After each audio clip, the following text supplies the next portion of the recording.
ल गाइज कस्तो फिल भइरहेछ रमाइलो भएको छ कि शास्ति भइरहेछ रमाइलो गुड जब आज कहाँ पुर्याउने हो यिनीहरूले थाहा छैन है मलाई मान्छे पाउलै हो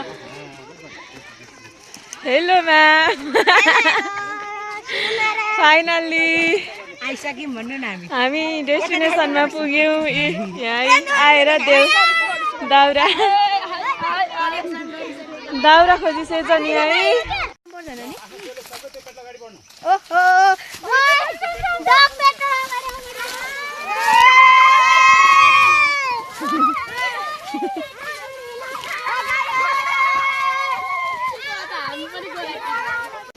भुइँडाको चिया चुलो बिनाको चिया बनाउने कम्पिटिसन हुँदैछ है ल यहाँ चाहिँ यस्तो कुन ग्रुप हो डग ग्रुपको यहाँ यस्तो हुँदैछ तयारी यहाँ चाहिँ फेरि यस्तो हुँदैछ है तयारी यो के पकाउनु लाग्यो तिमीहरूले कसरी पकाउने यसमा ल यहाँ चाहिँ यस्तो तयारी हुँदैछ है ल ढुङ्गाको चुलो बिनाको चिया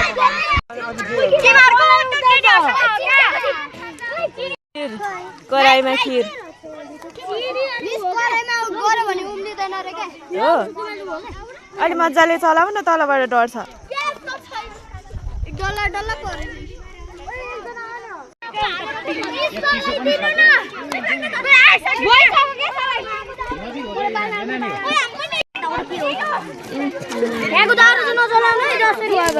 चिया पकाउने तयारी चिया पकाउने आइडिया यिनीहरूको कुन ग्रुप हो तिमीहरू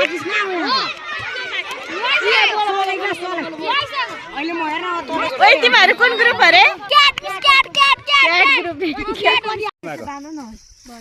के बनाउनु पर्ने छ यहाँ केबाट बना के बनाउनु लाग्यो के बनाएको त किन बनाएको यो यहाँ हामी चिठी भेटाइ थियौँ अनि बाँसबाट केही सामग्री बनाउनु भनेर भनेको थियो कस्तो सामग्री बाँसबाट बनेको ए ज्यामिति सामग्री के बनाउनु त यो अब अहिले प्रोटेक्टर ज्यामिति आकार बनाउनु भने हैन त ज्यामिति आकार भन्नाले के पर्छ ल भन्नुस् त कसलाई थाहा रहेछ वृत्त त्रिभुज चतुर्भुज गुड गुड अब तपाईँले बनाएको के भन्नु ती मध्ये एउटा बनाउनु पर्ने हो ल ल लु अगाडि भन्नु अब हाम्रो खिर्को बुलाइरहेछ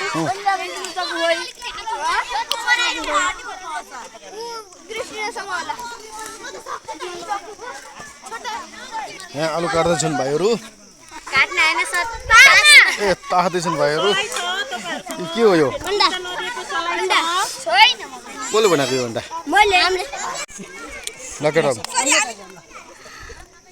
सर हाम्रो यो नरिवल खिरमा हामी क्याट ग्रुप हो सर क्याट ग्रुप हो ओ चामला गर्मी रहेछ ल यो आलु यहाँ पुरी पाक्दैछ यहाँ बब्बल सेल बनाउँदैछन् गीताले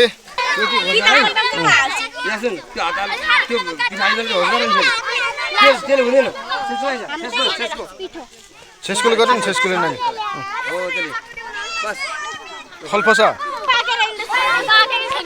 कर सुशीला मिस आजको स्काउटको हाइकिङ कार्यक्रम कस्तो लागिरहेछ एकदम रमाइलो छ हामी विद्यार्थीले के सिके यसबाट आफ्नो स्वावलम्बी बन्नलाई सिकिरहेछन् सर अनि यो हाइकिङ गर्नुको मुख्य उद्देश्य के हो उद्देश्य यिनीहरूलाई स्वावलम्बी बनाउन अनुशासन सिकाउनको लागि अनि अब आफ्नो टोलीलाई कसरी फलो गर्ने भनेर सङ्केत पनि छ बाटोमा हो हो अनि तपाईँले यो कार्यक्रमबाट खास के उपलब्धि हासिल गर्नुभयो त उपलब्धि मेरो चाहिँ केही छैन हैन अब स्टुडेन्टहरुको चाहिँ धेरै उपलब्धि देखिरहेको छु हो ल धन्यवाद तपाईलाई फेरि हामी भेटौँला निरञ्जन भाइ आलु उठेको अनि तपाईहरुको पेट्रोल कुन हो टाइगर पेट्रोलको जिम्मा के थियो के जिम्मा भयो आज काम के गर्नुभयो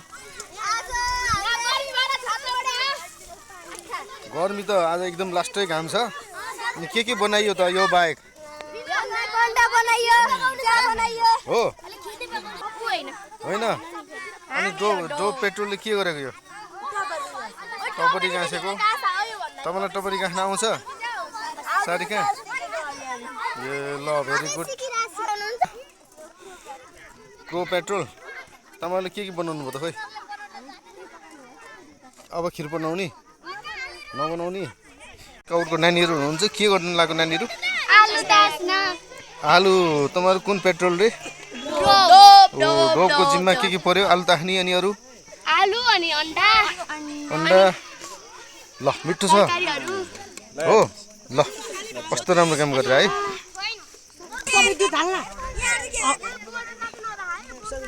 ल स्वसिका नानी हजुरको पेट्रोल कुन हो डोब पेट्रोल के भइरहेछ आज कार्यक्रम रमाइलो भइरहेछ अनि के सिक्यो आज कार्यक्रममा विशेष के हो उद्देश्य अब हामीले चाहिँ सबैलाई सहयोग गर्नुपर्छ स्काउट भनेर सहयोग हुन्छ अनि विश्वास पनि हुन्छ हजुर अनि हामीले चाहिँ अब सबैले बाँडेर खानुपर्छ खाँदाखेरि हो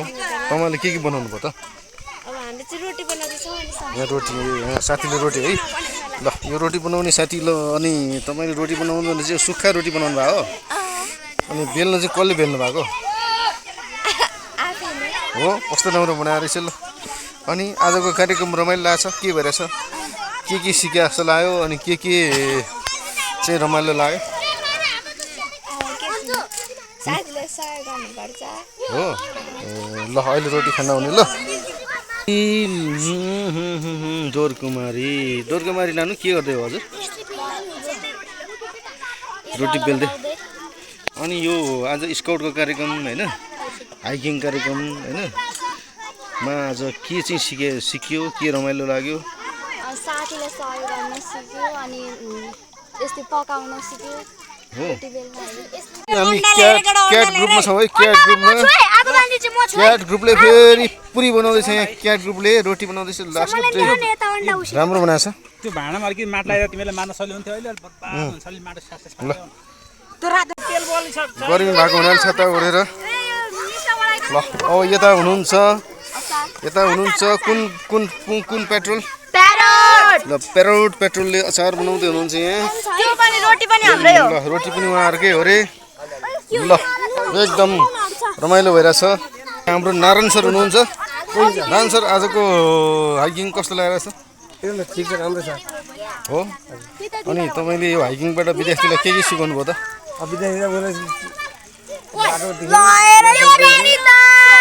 समूहमा काम गर्ने सिकाउनु भयो होइन ल डोब पेट्रोलबाट पात गाँस्ने काम हुँदैछ यहीँ टप्परी गाँसिराख्नु भएको छ ठुलो यी टप्परी हाम्रो यहाँ पृथ्वी मिस पनि हुनुहुन्छ स्काउटको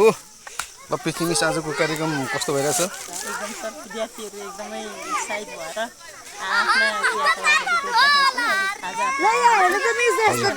चिया कम्पिटिसन थियो हजुर चिया कम्पिटिसनमा नि उनीहरूको एकदम सक्रियता सहभागिता छ